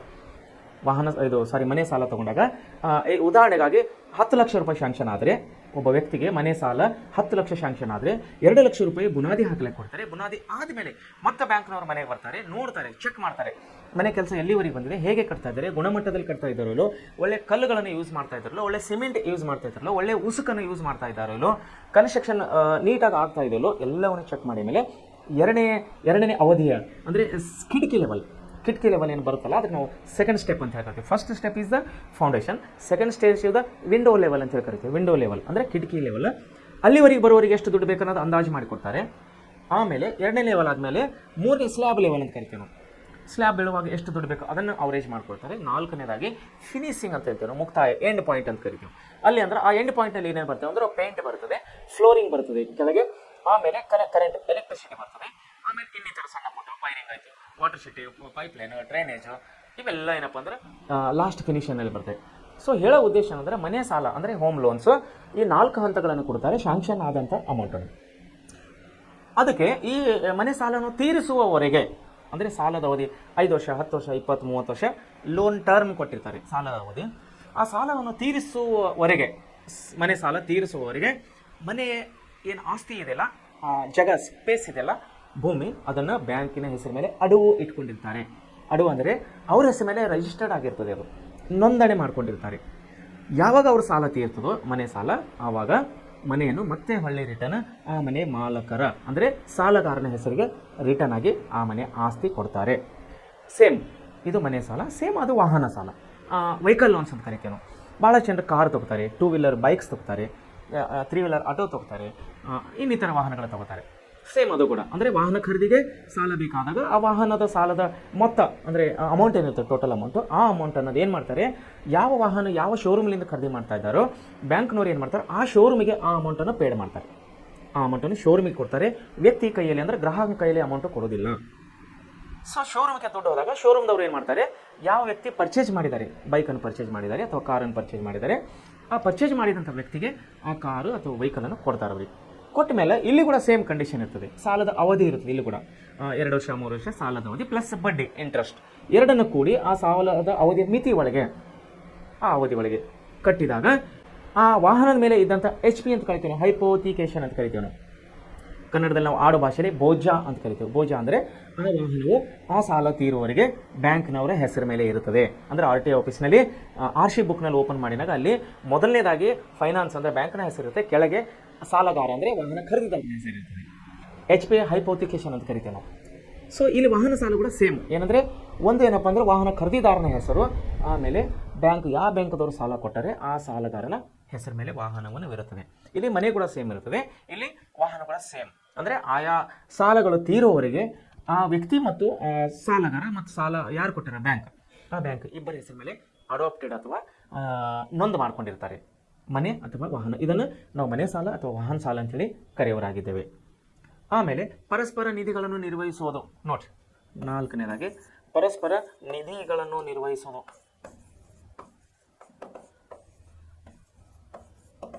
ನಿರ್ವಹಿಸುವುದು. ಆಮೇಲೆ ವ್ಯಾಪಾರಕ್ಕೆ ಬೇಕಾದ ಸಾಲಗಳು ನೋಡ್ರಿ, 5ನೇದು ವ್ಯಾಪಾರಕ್ಕೆ ಬೇಕಾದ ಸಾಲಗಳು. ಸೊ ವ್ಯಾಪಾರ ಹೇಳಿದ್ರೆ ನಿಮಗೆ ಯಾರೋ ಒಬ್ಬರು ಒಂದು ಬಟ್ಟೆ ಅಂಗಡಿ ಹಾಕೋದಿರ್ಬೋದು, ಒಂದು ಕಿರಾಣಿ ಅಂಗಡಿ ಹಾಕೋದಿರ್ಬೋದು, ಒಂದು ಫರ್ನಿಚರ್ ಶಾಪ್ ಹಾಕ್ಬೋದು, ಮೊಬೈಲ್ ಶಾಪ್ ಹಾಕ್ಬೋದು, ಯಾವುದೇ ಒಂದು ಉದ್ದೇಶಕ್ಕೆ ಅಂದರೆ ವ್ಯಾಪಾರದ ಉದ್ದೇಶಕ್ಕೆ ಸಾಲವನ್ನು ತಗೊಂಡಿನಾಗ ಅದನ್ನು ನಾವು ವ್ಯಾಪಾರಕ್ಕೆ ಸಾಲ ಅಂತ ಕರಿತೀವಿ, ವ್ಯಾಪಾರ ಸಾಲ ಅಂತ ಕರಿತೀವಿ. ಸೊ ಇದು ಸೇಮ್ ಕೂಡ ಇಲ್ಲಿ ಯಾವುದೇ ರೀತಿಯ ಅಡಾಪ್ಟರ್ಸ್ ಇರೋದಿಲ್ಲ. ಅಂದರೆ ಆ ಸಾಲ ಆ ಅಂಗಡಿನೇ ಬ್ಯಾಂಕಿನವ್ರ ಹೆಸರ ಮೇಲೆ ಇರೋದಿಲ್ಲ. ಆದರೆ ಮನೆ ಸಾಲ ಮತ್ತು ವಾಹನ ಸಾಲ ಏನಿರುತ್ತಲ್ಲ, ಅವು ಸಾಲ ತೀರುವವರೆಗೆ ಆ ಮನೆ ಅಥವಾ ವಾಹನ ಬ್ಯಾಂಕಿನ ಹೆಸರ ಮೇಲೆ ಇರ್ತದೆ. ಆದರೆ ವ್ಯಾಪಾರಕ್ಕೆ ಕೊಟ್ಟಂಥ ಸಾಲ ಇದು ಏನಂದರೆ ಆ ವ್ಯಾಪಾರ ಸಾಲ ತೀರುವವರೆಗೆ ಬ್ಯಾಂಕ್ನವ್ರ ಹೆಸರ ಮೇಲೆ ವ್ಯಾಪಾರ ಇರುತ್ತದೆ ಇಲ್ಲ, ವ್ಯಾಪಾರಗಾರರಿಗೆ ಸಂಬಂಧಪಟ್ಟಿರ್ತದೆ. ಯಾವುದೇ ರೀತಿಯಲ್ಲಿ ಬೋಜೆ ಇರೋದಿಲ್ಲ, ಯಾವುದೇ ರೀತಿ ಎಂಡೋಸ್ಮೆಂಟು, ಯಾವುದೇ ರೀತಿ ಹೈಪೋಥಿಕೇಶನ್ ಈ ಪ್ರಾಸೆಸ್ನಲ್ಲಿ ಅಂದರೆ ವ್ಯಾಪಾರ ಸಾಲದಲ್ಲಿ ಇರೋದಿಲ್ಲ. ಆದರೆ ಮಿತಿ ಇರುತ್ತದೆ, ಸಾಲದ ಮಿತಿ, ಸಾಲದ ಅವಧಿ ಮತ್ತು ಇಂಟ್ರೆಸ್ಟ್ ಅಂದರೆ ಬಡ್ಡಿ. ಈ 3 ಅಂಶಗಳು ಇಲ್ಲಿ ಕೂಡ ಇರುತ್ತವೆ, ಇಲ್ಲಿ ವ್ಯಾಪಾರ ಸಾಲದಲ್ಲಿ. ಸೊ ಇಲ್ಲಿ ಕೂಡ ಗ್ರಾಹಕ ಏನು ಮಾಡಬೇಕಾಗ್ತದೆ, ಸಾಲಗಾರನು ತೆಗೆದುಕೊಂಡಂಥ ಸಾಲ ಮತ್ತು ಅದಕ್ಕೆ ತೆಗೆದುಕೊಂಡ ಸಮಯ, ಎಷ್ಟು ವರ್ಷ, 1 ವರ್ಷ 2 ವರ್ಷ 3 ವರ್ಷ ಸಮಯ ಅಂತ ತಗೊಂಡಿದ್ದಾನಲ್ಲ, ಆ ಸಮಯ ಮತ್ತು ಅದಕ್ಕೆ ಬಡ್ಡಿ 3ವನ್ನು ಹಾಕಿ ಮಿತಿ ಒಳಗೆ, ಅವಧಿಯ ಮಿತಿ ಒಳಗೆ ಇಲ್ಲಿ ಕೂಡ ವ್ಯಾಪಾರ ಸಾಲವನ್ನು ಕಸ್ಟಮರ್ ಅಂದರೆ ಗ್ರಾಹಕನ ಕಟ್ಟಬೇಕಾಗುತ್ತದೆ. ಆಮೇಲೆ ಭದ್ರತಾ ಅಥವಾ ರಕ್ಷಣಾ ಕಪಾಟುಗಳನ್ನು ಹೊಂದುವುದು. ರಕ್ಷಣಾ ಕಪಾಟುಗಳು ನೋಡ್ರಿ, ಏನಂತೀವಿ ನಾವು, ರಕ್ಷಣಾ ಕಪಾಟುಗಳು. 6ನೇದಾಗಿ ರಕ್ಷಣಾ ಕಪಾಟುಗಳು. ಇದನ್ನು ನಾವು ಸೇಫ್ ಲಾಕರ್ಸ್ ಅಂತೇಳಿ ಕರೆಯುವರಾಗಿದ್ದೇವೆ. ಇದನ್ನು ನೀವು ಯಾವುದೇ ಬ್ಯಾಂಕಿಗೆ ಹೋದಾಗ, ಯಾವುದೇ ಒಂದು ಪ್ರಮುಖವಾದ ಬ್ಯಾಂಕ್ ಅಂದರೆ ಸಣ್ಣ ಪುಟ್ಟ ಬ್ಯಾಂಕ್ಗಳು ಇರೋದಿಲ್ಲ, ಸೇಫ್ ಲಾಕರ್ಸ್ ಇರೋದಿಲ್ಲ, ಪ್ರಮುಖವಾದ ಬ್ಯಾಂಕ್ಗಳಲ್ಲಿ ಮಾತ್ರ ನಾವು ಈ ಸೇವೆಯನ್ನು ಕಾಣುವರಾಗಿದ್ದೇವೆ. ಬ್ಯಾಂಕ್ನಲ್ಲಿ ಹೋದಾಗ ಹೊರಗಡೆ ಬೋರ್ಡ್ ಹಾಕಿರ್ತಾರೆ, safe lockers is available, locker system is available, locker facility is available, 24 hours lockers. So ಈ ರೀತಿ ಏನಂದರೆ ಬೋರ್ಡ್ಗಳನ್ನು ಹಾಕಿರ್ತಾರೆ ಬ್ಯಾಂಕಿನ ಹೊರಗಡೆ. ಅಂದರೆ ಅರ್ಥ ಏನಂದರೆ ಆ ಬ್ಯಾಂಕ್ನವರು ಲಾಕರ್ಸ್ ಸೌಲಭ್ಯವನ್ನು ಕೊಟ್ಟಿದ್ದಾರೆ ಅಂತ ಅರ್ಥ. ಏನಿರ್ತದೆ ಲಾಕರ್ ಸೌಲಭ್ಯ? ಬಹುಶಃ ನಿಮಗೆ ಏನಾದರೂ ಗೊತ್ತಿದೆಯಾ ವಿದ್ಯಾರ್ಥಿಗಳೇ? ನಿಮಗೆ ಲಾಕರ್ ಸೌಲಭ್ಯ ಏನಾದರೂ ಗೊತ್ತಿದೆಯಾ? ಒಂದು ವೇಳೆ ಗೊತ್ತಿದ್ರೆ ಚೆನ್ನಾಗಾಯಿತು, ಗೊತ್ತಿಲ್ಲ ಅಂದರೆ ಒಂದು ಸಾರಿ ಕೇಳ್ಕೊಳ್ಳಿ.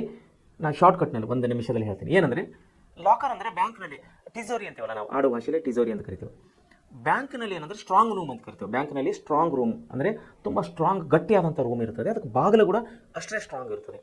ಆ ಬಾಗಿಲಿಗೆ ಏನು ಕೈ ಅಂತೀವಲ್ಲ ನಾವು, ಬಾಗಿಲು ತೆಗೆಯುವಂಥ ಕೈಗಳಿರ್ತವೆ, ಅವು 3 ಕೈಗಳಿರ್ತವೆ. ಲಾಕ್ ಸಿಸ್ಟಮ್ನಲ್ಲಿ 3 ಲಾಕ್ಗಳಿರ್ತವೆ. ಒಂದು ಬ್ರಾಂಚ್ ಮ್ಯಾನೇಜರ್ ಹತ್ರ ಲಾಕ್ ಇರ್ತದೆ, 2ನೇದು ಅಸಿಸ್ಟೆಂಟ್ ಬ್ರಾಂಚ್ ಮ್ಯಾನೇಜರ್, ಸಹಾಯಕ ಮ್ಯಾನೇಜರ್ ಹತ್ರ ಇರುತ್ತೆ, ಇನ್ನೊಂದು ಕ್ಯಾಶಿಯರ್ ಹತ್ರ ಇರ್ತದೆ. ಈ 3 ಲಾಕರ್ಗಳಲ್ಲಿ ಒಂದು ಲಾಕನ್ನು ಹಾಕಿದಾಗ ಸ್ಟ್ರಾಂಗ್ ರೂಮ್ ಓಪನ್ ಆಗೋದಿಲ್ಲ.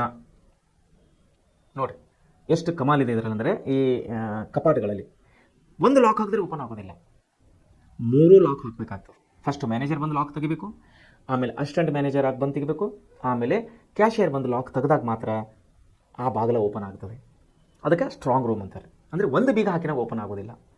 ಬ್ಯಾಂಕ್ನಲ್ಲಿದ್ದಂಥ ದುಡ್ಡುಗಳು ಯಾಕೆ ಸೇಫ್ ಇರ್ತವೆ ಅಂದರೆ, 3 ಬೀಗಗಳು ಒಬ್ಬನ ಹತ್ರ ಇದ್ದಾಗ, ಅಥವಾ ಮ್ಯಾನೇಜರ್ ಹತ್ರ ಇದ್ದಾಗ, ಅಥವಾ ಅಸಿಸ್ಟೆಂಟ್ ಮ್ಯಾನೇಜರ್ ಹತ್ರ ಇದ್ದಾಗ, ಅಥವಾ ಕ್ಯಾಶಿಯರ್ ಹತ್ರ ಇದ್ದಾಗ, 3 ಬೀಗದ ಕೈ ಒಬ್ಬನ ಹತ್ರನೇ ಇದ್ದಾಗ ಏನಾಯ್ತು, ಅಲ್ಲಿ ಫ್ರಾಡ್ ಆಗುವಂಥ ಚಾನ್ಸ್ ಇರ್ತದೆ.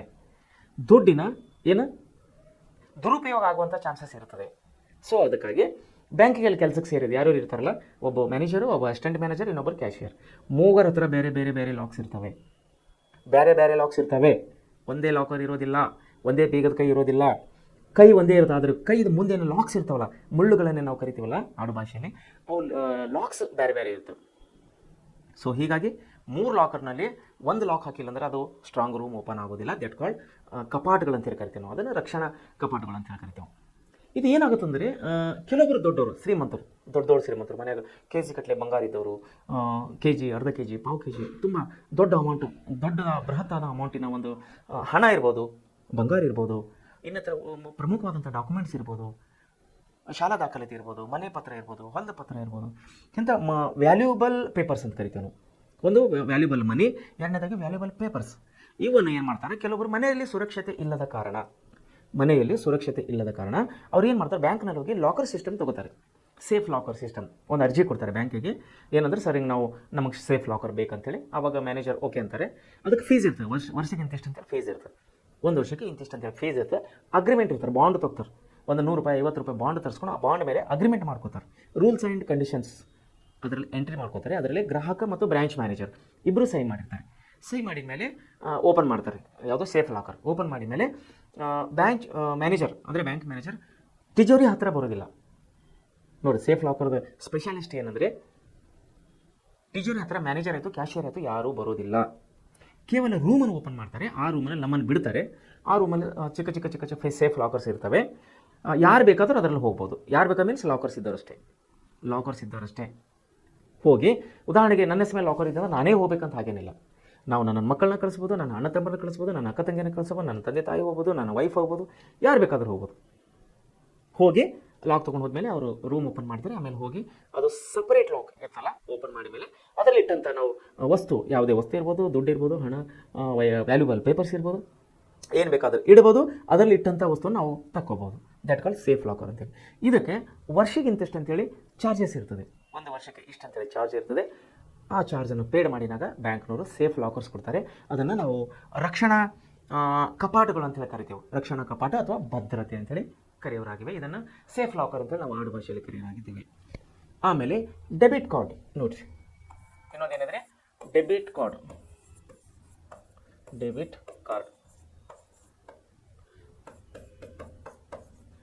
ಏನದು ಡೆಬಿಟ್ ಕಾರ್ಡು? ಸೊ ಈ ಡೆಬಿಟ್ ಕಾರ್ಡಿಗೆ ಇನ್ನೊಂದು ಹೆಸರು ನಾವು ATM ಅಂತೇಳಿ ಕರೆಯೋರಾಗಿದ್ದೇವೆ. ಡೆಬಿಟ್ ಕಾರ್ಡಿಗೆ ನಾವು ಇನ್ನೊಂದು ಹೆಸರು ಏನು ಕರೆಯೋರಾಗಿದ್ದೇವೆ ಅಂದರೆ ATM.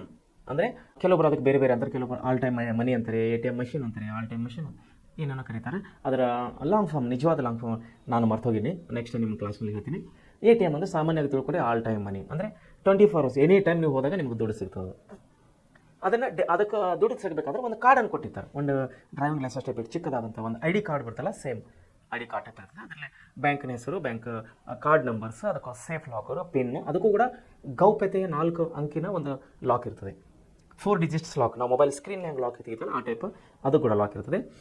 ಕಾರ್ಡ್, ATM ಕಾರ್ಡನ್ನು ನಾವು ಮಷೀನಲ್ಲಿ ಹಾಕಿದಾಗ ಪಿನ್ ನಂಬರ್ ಹುಡಿದ ಮೇಲೆ ನಾವು ನಮ್ಮ ಖಾತೆಯಲ್ಲಿ ಎಷ್ಟು ದುಡ್ಡಿದೆ ಅನ್ನೋದು ಬ್ಯಾಲೆನ್ಸ್ ಚೆಕ್ ಮಾಡ್ಕೋಬೋದು.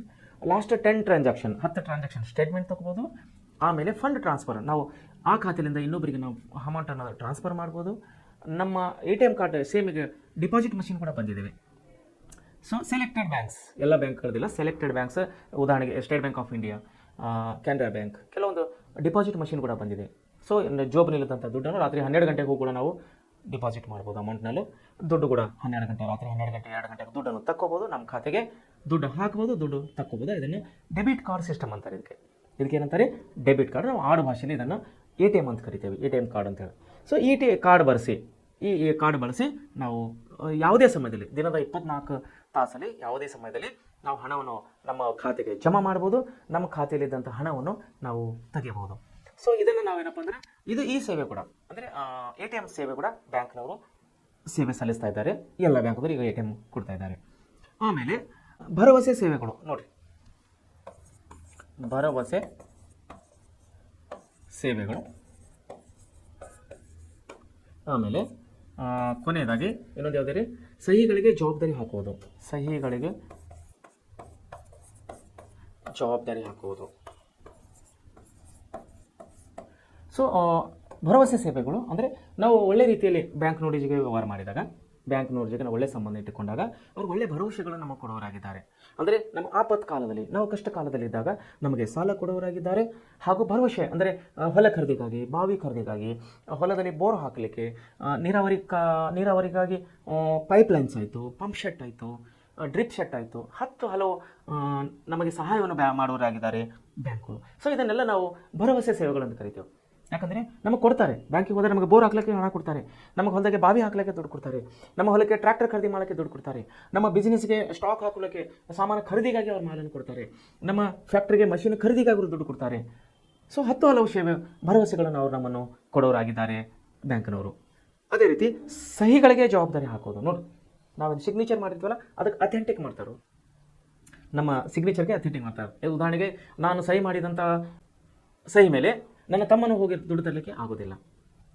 ನನ್ನ ತಮ್ಮನು ಸಹಿ ಮಾಡಿದ ಅಥವಾ ನಮ್ಮ ತಂದೆ ಸಹಿ ಮಾಡಿದ ಸಹಿಯನ್ನು ತೊಗೊಂಡು ಹೋಗಿ ಬ್ಯಾಂಕ್ನಲ್ಲಿ ನಾನು ಹೋದರೆ ನನಗೆ ದುಡ್ಡು ಕೊಡೋದಿಲ್ಲ. ಬಿಕಾಸ್ ಅಲ್ಲಿ ಸಿಗ್ನೇಚರ್ನ ಟ್ಯಾಲಿ ಮಾಡ್ತಾರೆ. ಅವರ ಖಾತೆಗೆ ಅವರೇ ಸಿಗ್ನೇಚರ್ ಮಾಡಬೇಕು, ತಂದೆ ಖಾತೆಗೆ ತಂದೆನೇ ಸಿಗ್ನೇಚರ್ ಮಾಡಬೇಕು, ನನ್ನ ಖಾತೆಗೆ ನಾನೇ ಸಿಗ್ನೇಚರ್ ಮಾಡಬೇಕು. ನನ್ನ ಖಾತೆಗೆ ನಮ್ಮ ತಂದೆ ಸಿಗ್ನೇಚರ್ ಮಾಡಿದರೆ ದುಡ್ಡು ಕೊಡೋದಿಲ್ಲ, ನಮ್ಮ ತಂದೆ ಖಾತೆಗೆ ನಾನು ಸಿಗ್ನೇಚರ್ ಮಾಡಿದರೆ ದುಡ್ಡು ಕೊಡೋದಿಲ್ಲ. ಸೊ ಸಹಿಗಳ ಜವಾಬ್ದಾರಿಯನ್ನು ಕೊಡ್ತಾ ಇದ್ದಾರೆ ಅವರು.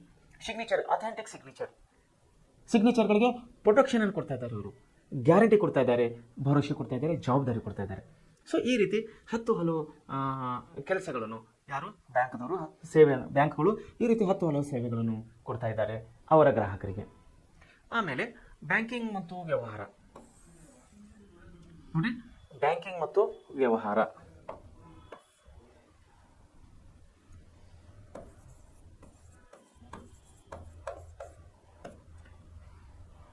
ಬ್ಯಾಂಕಿಂಗ್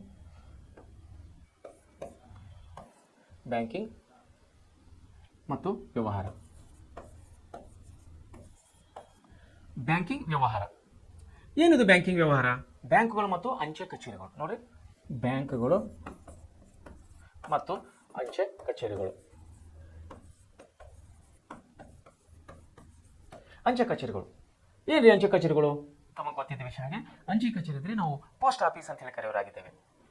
ನೋಡಿ, ಹಳ್ಳಿಗಳಲ್ಲಿ ವಯಸ್ಸಾದವರಿಗೆ ಸೋಷಲ್ ಸೆಕ್ಯೂರಿಟಿ ಅಂದರೆ ಸಾಮಾಜಿಕ ಭದ್ರತಾ ಯೋಜನೆಯಲ್ಲಿ ನೋಂದಾಯಿಸಿಕೊಂಡಂಥ ವ್ಯಕ್ತಿಗಳಿಗೆ, ಅವರು ಅಂಗವಿಕಲರಿರ್ಬೋದು ಅಥವಾ ವಯೋವೃದ್ಧರು ಇರ್ಬೋದು ಅಥವಾ ಇನ್ನಿತರ ವಿಧವೆಯರಾಗಿರ್ಬೋದು, ಇನ್ನಿತರ ಸರ್ಕಾರದಿಂದ ಸಹಾಯ ಪಡುವಂಥ ವ್ಯಕ್ತಿಗಳಾಗಿರ್ಬೋದು, ಆ ವ್ಯಕ್ತಿಗಳಿಗೆ ಊರಿಗೆ ಬಂದು ಅಂದರೆ ಗ್ರಾಮೀಣ ಭಾಗಕ್ಕೆ ಬಂದು ಪೋಸ್ಟ್ ಆಫೀಸ್ದವರು, ಪೋಸ್ಟ್ ಸೇವೆ ಮಾಡೋರು ಏನು ಮಾಡ್ತಾರೆ, ಸರ್ಕಾರದಿಂದ ಬಂದಂಥ ಪೆನ್ಷನ್ ಅಮೌಂಟನ್ನು ಅರ್ಹ ವ್ಯಕ್ತಿಗಳಿಗೆ ಅಂದರೆ ಯಾರ ಹೆಸರು ಮೇಲೆ ಬಂದಿದೆ ಅವರಿಗೆ ಹಳ್ಳಿಗಳಿಗೆ ತಂದು ಮುಟ್ಟಿಸುವವರಾಗಿದ್ದಾರೆ ಅಂಚೆ ಕಚೇರಿಯವರು. ಸೊ ಇದನ್ನು ನಾವು ಅಂಚೆ ಕಚೇರಿಯವರು ಕೂಡ ಈಗ ಬ್ಯಾಂಕಿನ ವ್ಯವಹಾರಕ್ಕೆ ಬಂದಿದ್ದಾರೆ. ಮೊನ್ನೆ ನಮ್ಮ ದೇಶದ ಪ್ರಧಾನಮಂತ್ರಿಯವರು ಏನು ಮಾಡಿದ್ದಾರೆ, ಪೋಸ್ಟ್ ಬ್ಯಾಂಕ್ ಅಂತ ಮಾಡಿದ್ದಾರೆ. ಮುಂಚೆ ಅಂಚೆ ಕಚೇರಿ ಅಂತಿತ್ತು, ಈಗ ಅದನ್ನೇನು ಮಾಡಿದ್ದಾರೆ, ಪೋಸ್ಟ್ ಬ್ಯಾಂಕ್ ಅಂತ ಮಾಡಿದ್ದಾರೆ. ಈಗ ಹಂಗೆ ಸ್ಟೇಟ್ ಬ್ಯಾಂಕ್ ಆಫ್ ಇಂಡಿಯಾ ಇದೆ, ಹೇಗೆ ಕೆನರಾ ಬ್ಯಾಂಕ್ ಇದೆ, ಅದೇ ರೀತಿ ಪೋಸ್ಟ್ ಬ್ಯಾಂಕ್ ಅಂತ ಮಾಡಿದ್ದಾರೆ. ಪೋಸ್ಟ್ ಬ್ಯಾಂಕ್ ಅಂದರೆ ಅವರು ಕೂಡ ಬ್ಯಾಂಕಿನ ವ್ಯವಹಾರಗಳನ್ನು ಮಾಡ್ತಾರೆ. ಬ್ಯಾಂಕ್ಗಳ ವ್ಯಕ್ತಿಗಳ ಹೆಸರು ಮೇಲೆ ಸಾಲ ತೆಗಿತಾರೆ, ವ್ಯಕ್ತಿಗಳ ಹೆಸರು ಮೇಲೆ ಖಾತೆಗಳು ತೆಗಿತಾರೆ, ವ್ಯಕ್ತಿಗಳಿಂದ ಹಣವನ್ನು ಸ್ವೀಕಾರ ಮಾಡ್ತಾರೆ, ವ್ಯಕ್ತಿಗಳಿಟ್ಟಂಥ ದುಡ್ಡನ್ನು ಅವರಿಗೆ ರಿಟರ್ನ್ ಕೊಡ್ತಾರೆ, ಸರ್ಕಾರಿ ಸೌಲಭ್ಯಗಳು ಕೊಡ್ತಾ ಇದ್ದಾರೆ, ಇನ್ಶೂರೆನ್ಸ್ ಅಂದರೆ ಲೈಫ್ ಕಾರ್ಪೊರೇಷನ್ ಬಾಂಡ್ಸ್ಗಳು ಕೊಡ್ತಾ ಇದ್ದಾರೆ, RDಗಳನ್ನು ಕೊಡ್ತಾ ಇದ್ದಾರೆ. 10 ಹಲವು ಬ್ಯಾಂಕ್ಗಳು ಮಾಡುವಂಥ ಕೆಲಸವನ್ನು ಪೋಸ್ಟ್ ಆಫೀಸರು ಕೂಡ ಮಾಡ್ತಾ ಇದ್ದಾರೆ. ಸೊ ಅದನ್ನು ಏನು ಕೊಟ್ಟರೆ, ಬ್ಯಾಂಕ್ ಮತ್ತು ಅಂಚೆ ಕಚೇರಿಗಳು ಏನು ಕೊಟ್ಟಿದ್ದಾರೆ ಇಲ್ಲ ನೋಡಿ, ಯಾವುದೇ ಒಂದು ಹಣಕಾಸಿನ ವ್ಯವಹಾರಕ್ಕೆ ಸಂಬಂಧಿಸಿದ ಲೆಕ್ಕಗಳನ್ನು, ಯಾವುದೇ ಒಂದು ಹಣಕಾಸಿನ ವ್ಯವಹಾರಕ್ಕೆ ಸಂಬಂಧಪಟ್ಟಿದ ಲೆಕ್ಕಗಳನ್ನು ಬ್ಯಾಂಕ್ ಅಂತೇಳಿ ನಾವು ಕರೆಯೋರಾಗಿದ್ದೇವೆ. ಬ್ಯಾಂಕುಗಳು ಹಣಕಾಸಿನ ವಿವಿಧ ವ್ಯವಹಾರಗಳನ್ನು ನೋಡಿ, ಬ್ಯಾಂಕ್ಗಳು ಯಾವ್ರಿ, ಹಣಕಾಸಿನ ವ್ಯವಹಾರಗಳು, ವಿವಿಧ ವ್ಯವಹಾರಗಳು ನಿರ್ವಹಿಸುವ ಸಂಸ್ಥೆಗಳಾಗಿವೆ. ಯಾರು? ಬ್ಯಾಂಕ್ಗಳು ಗ್ರಾಹಕರ ಹಣವನ್ನು ಠೇವಣಿಯಾಗಿ ಇಟ್ಟುಕೊಳ್ಳುವುದು. ಯಾರು ಹಣ ರೀ? ಗ್ರಾಹಕಗಳ ಬ್ಯಾಂಕ್ಗಳು ಠೇವಣಿ ಅಂದ್ರೇನು? ನಾ ಮೊನ್ನೆ ಕ್ಲಾಸ್ನಲ್ಲಿ ನಿಮಗೆ ಒಳ್ಳೆ ರೀತಿಯಲ್ಲಿ ಎಕ್ಸ್ಪ್ಲೇನ್ ಮಾಡಿದರೆ, ಠೇವಣಿ ಅಂದರೆ FD ಅಂತ ಕರಿತೀವಿ ನಾವು, ಫಿಕ್ಸ್ ಡಿಪಾಸಿಟ್ ಅಂತ ಹೇಳಿ ಕರಿತೇವೆ. ಸೊ ಬ್ಯಾಂಕ್ಗಳು ಏನು ಮಾಡ್ತಾರೆ, ಕಸ್ಟಮರ್ ಕಡೆಯಿಂದ ಅಂದರೆ ಗ್ರಾಹಕರಿಂದ ಇಟ್ಟಂಥ ದುಡ್ಡನ್ನು ಎಫ್ ಡಿ ಆಗಿ ಠೇವಣಿಯಾಗಿ ಸ್ವೀಕರಿಸುವವರಾಗಿದ್ದಾರೆ. ಆಮೇಲೆ ಈ ಠೇವಣಿಗಳಿಂದ ಸಂಗ್ರಹವಾದ ಹಣವನ್ನು ಗಿರಾಕಿಗಳಿಗೆ ಸಾಲವಾಗಿ ಕೊಡುತ್ತಾರೆ. ಅಂದರೆ ಉದಾಹರಣೆಗಾಗಿ ನಾನು ಬ್ಯಾಂಕ್ನಲ್ಲಿ ಒಂದು 10 ಲಕ್ಷ ರೂಪಾಯಿ ಸಾಲ ಅಮೌಂಟ್ ಇಕ್ಕಿದರೆ, ಅಂದರೆ ಎಫ್ ಡಿ ಇಟ್ಟಿದ್ದಾರೆ, ದುಡ್ಡು ಇಟ್ಟಿದ್ದಾರೆ. ಬ್ಯಾಂಕ್ನವ್ರು ಏನು ಮಾಡ್ತಾರೆ, ನಾಳೆ ಒಬ್ಬರು ಯಾರಾದರೂ ವ್ಯಕ್ತಿ ಬಂದು 1 ಲಕ್ಷ ರೂಪಾಯಿ ಸಾಲ ಅಗತ್ಯಕ್ಕೆ ಬೇಕಾದಾಗ, ಯಾವುದೋ ಒಂದು ಒಳ್ಳೆಯ ಸದುದ್ದೇಶಕ್ಕೆ ಬೇಕಾದಾಗ, ಒಂದು ವೇಳೆ ಮ್ಯಾನೇಜರ್ಗೆ ಕೊಡಬೇಕು, ಒಳ್ಳೆ ವ್ಯಕ್ತಿ ಇದ್ದಾನೆ, ದುಡ್ಡು ರೀಪೇಮೆಂಟ್ ಮಾಡ್ತಾನೆ ಅಂತ ಅನಿಸಿದಾಗ, ಒಂದು ವೇಳೆ ಅನಿಸಿದರೆ ಮ್ಯಾನೇಜರ್ಗೆ ಅವನು ನಾವಿಟ್ಟಂಥ ದುಡ್ಡನ್ನು ಅವರಿಗೆ ಸಾಲವಾಗಿ ಕೊಡೋರಾಗಿದ್ದಾರೆ. ಯಾರಿಗೆ? ಇನ್ನೊಬ್ಬ ವ್ಯಕ್ತಿಗೆ ಅಥವಾ ಇನ್ನೊಬ್ಬ ಗ್ರಾಹಕರಿಗೆ. ಸೊ ಏನಂತ ನೋಡ್ರಿ ಇಲ್ಲಿ, ಠೇವಣಿಯಾಗಿ ಇಟ್ಟುಕೊಂಡಂಥ ಆ ದುಡ್ಡನ್ನು, ಠೇವಣಿಗಳಿಂದ ಸಂಗ್ರಹವಾದ ಹಣವನ್ನು ಗಿರಾಕಿಗಳಿಗೆ ಸಾಲವಾಗಿ ಕೊಡುತ್ತಾರೆ. ಆಮೇಲೆ ಈ ಸಾಲಗಳನ್ನು ಬ್ಯಾಂಕ್ ಸಾಲ ಎಂದು ಕರಿತೇವೆ. ನೋಡ್ರಿ, ದುಡ್ಡು ಇಟ್ಟಿದ್ದು ಉದಾಹರಣೆಗಾಗಿ ಎ ಅನ್ನೋ ವ್ಯಕ್ತಿದು, ಸಾಲ ತಗೊಂಡಿದ್ದು ಬಿ ಅನ್ನೋ ವ್ಯಕ್ತಿ. ಆದರೆ ಬಿ ಅನ್ನೋ ವ್ಯಕ್ತಿ ಸಾಲ ಪಡೆದಂಥ ಸಾಲಕ್ಕೆ ನಾವು ಎ ಅನ್ನೋ ವ್ಯಕ್ತಿಯ ಸಾಲ ಅಂತೇಳಿ ಕರೆಯೋದಿಲ್ಲ, ಅದನ್ನು ಬ್ಯಾಂಕ್ ಸಾಲ ಅಂತೇಳಿ ಕರೆಯೋರಾಗಿದ್ದೇವೆ. ಏನಂತ ಕರೆಯೋರಾಗಿದ್ದೇವೆ ರೀ? ಬ್ಯಾಂಕ್ ಸಾಲ ಅಂತೇಳಿ ಕರೆಯೋರಾಗಿದ್ದೇವೆ. ಯಾಕಂದರೆ ಬ್ಯಾಂಕ್ ಸಾಲ, ಎ ಅನ್ನೋ ವ್ಯಕ್ತಿಯು ಬ್ಯಾಂಕ್ನಲ್ಲಿ ಠೇವಣಿ ಇಟ್ಟಿದ್ದಾನೆ, ಅದಕ್ಕೆ ಇಂಟ್ರೆಸ್ಟ್ ಕೊಡ್ತಾರೆ ಬ್ಯಾಂಕ್ದವರು, ಮುಗಿತು. ಈಗ ರಿಟರ್ನ್ ಬರೋವರಿಗೆ, ಅಂದರೆ ಆ ಠೇವಣಿಯ ಅವಧಿ ಮುಗಿಯವರಿಗೆ, ಠೇವಣಿಯ ಪೀರಿಯಡ್ ಬರೋವರಿಗೆ ಆ ದುಡ್ಡು ಅವನದಲ್ಲ, ಅದು ಬ್ಯಾಂಕಿನಿಗೆ ಸಂಬಂಧಪಟ್ಟಿದ್ದು. ಬ್ಯಾಂಕ್ನವನು ಆ ಹಣವನ್ನು ಹೇಗಾದರೂ ಉಪಯೋಗ ಮಾಡಿಕೊಳ್ಬೋದು. ಅವನು ಸಾಲ ರೂಪದಲ್ಲಿ ಕೊಡ್ಬೋದು, ಇನ್ವೆಸ್ಟ್ಮೆಂಟ್ ಮಾಡ್ಬೋದು, ಇನ್ನಿತರ ಅಭಿವೃದ್ಧಿ ಕೆಲಸಗಳನ್ನು ಅವರು ಬ್ಯಾಂಕಿನ ಡೆವಲಪ್ಮೆಂಟ್ ಆಗಿ ಬಳಸ್ಬೋದು. ಯಾರು? ಬ್ಯಾಂಕಿನ ಮ್ಯಾನೇಜರ್. ಸೊ ಅದೇ ಆಗಿ ಎ ವ್ಯಕ್ತಿ ಇಟ್ಟಂಥ ದುಡ್ಡನ್ನು ಬಿ ವ್ಯಕ್ತಿಗೆ ಸಾಲವನ್ನು ಕೊಡ್ಬೋದು. ಆದರೆ ಅದು ಎ ವ್ಯಕ್ತಿಯ ಸಾಲ ಅನಿಸೋದಿಲ್ಲ, ಅದು ಬ್ಯಾಂಕಿನ ಸಾಲ ಅನಿಸ್ತದೆ, ಬ್ಯಾಂಕ್ ಸಾಲ ಅನಿಸ್ತದೆ. ಸೊ ಏನಂತಾರೆ, ಗ್ರಾಹಕ ರೂಪದಲ್ಲಿ ಸಾಲ, ನೋಡಿರಿ, ಈ ಸಾಲಗಳನ್ನು ನಾವು ಬ್ಯಾಂಕ್ ಸಾಲ ಅನ್ನುತ್ತೇವೆ. ಬ್ಯಾಂಕ್ಗಳು ತಮ್ಮ ಗಿರಾಕಿಗಳಿಗೆ ಠೇವಣಿಗಳನ್ನು ಬೇಡಿಕೆ ಇಡುವ ಗ್ರಾಹಕರಿಗೆ ಸಾಲ ರೂಪದಲ್ಲಿ ಕೊಟ್ಟು ಅದಕ್ಕೆ ಬಡ್ಡಿ ವಸೂಲು ಮಾಡುತ್ತಾರೆ. ಈ ಬಡ್ಡಿಯಿಂದ ಬಂದ ಸ್ವಲ್ಪ ಭಾಗದ ಹಣವನ್ನು ತನ್ನ ಠೇವಣಿದಾರರಿಗೂ ಮತ್ತು ಬಡ್ಡಿ ರೂಪದಲ್ಲಿ ಕೊಡುತ್ತಾರೆ. ಈ ಬಡ್ಡಿಯು ಠೇವಣಿದಾರರ ಆದಾಯವೂ ಆಗಿರುತ್ತದೆ. ಬ್ಯಾಂಕ್ಗಳು ತಮ್ಮ ಗಿರಾಕಿಗಳ ಹಣವನ್ನು ಸ್ಥಳೀಯ ಮತ್ತು ವಿದೇಶ ವ್ಯಾಪಾರಗಳಲ್ಲಿ ತೊಡಗಿಸಿ ಹಣವನ್ನು ವೃದ್ಧಿ ಮಾಡುತ್ತಾರೆ. ನೋಡಿ, ಒಬ್ಬ ವ್ಯಕ್ತಿ ಎ ಅನ್ನೋನು 10 ಲಕ್ಷ ರೂಪಾಯಿ ಬ್ಯಾಂಕ್ನಲ್ಲಿ ಏನಂತೀರಿ ಠೇವಣಿ ಇಟ್ಟಿದಾಗ, ಅಂದರೆ ಎಫ್ ಡಿ ಇಟ್ಟಿದಾಗ, ಅಂಥವ್ರು ನೂರಾರು ವ್ಯಕ್ತಿಗಳು ಸಾವಿರಾರು ವ್ಯಕ್ತಿಗಳು ಬ್ಯಾಂಕ್ನಲ್ಲಿ ಠೇವಣಿ ಇರ್ತಾರೆ. ಸೊ ಅಷ್ಟೆಲ್ಲ ಮಂದಿ ಠೇವಣಿ ಇಟ್ಟಂಥ ದುಡ್ಡನ್ನು ಬ್ಯಾಂಕ್ನವ್ರು ಏನು ಮಾಡ್ತಾರೆ, ಅವರು ಇನ್ನೊಬ್ಬರಿಗೆ ಸಾಲ ಕೊಡ್ಬೋದು, ವಿದೇಶಿ ವಿನಿಮಯ ಮಾಡ್ಬೋದು, ಯಾವುದೇ ಮ್ಯೂಚುವಲ್ ಫಂಡ್ನಲ್ಲಿ ಹಾಕ್ಬೋದು, ಇನ್ನಿತರ ಅಭಿವೃದ್ಧಿ ಕೆಲಸಗಳು, ಅಂದರೆ ಹಣವನ್ನು ವೃದ್ಧಿ ಮಾಡೋ ಸಲುವಾಗಿ, ಹಣವನ್ನು ದ್ವಿಗುಣ ಮಾಡೋ ಸಲುವಾಗಿ ಅವರು ಯಾವುದೇ ರೀತಿಯ ಯೋಜನೆಯನ್ನು ಬ್ಯಾಂಕ್ನವರು ಹಾಕೋಬಹುದು.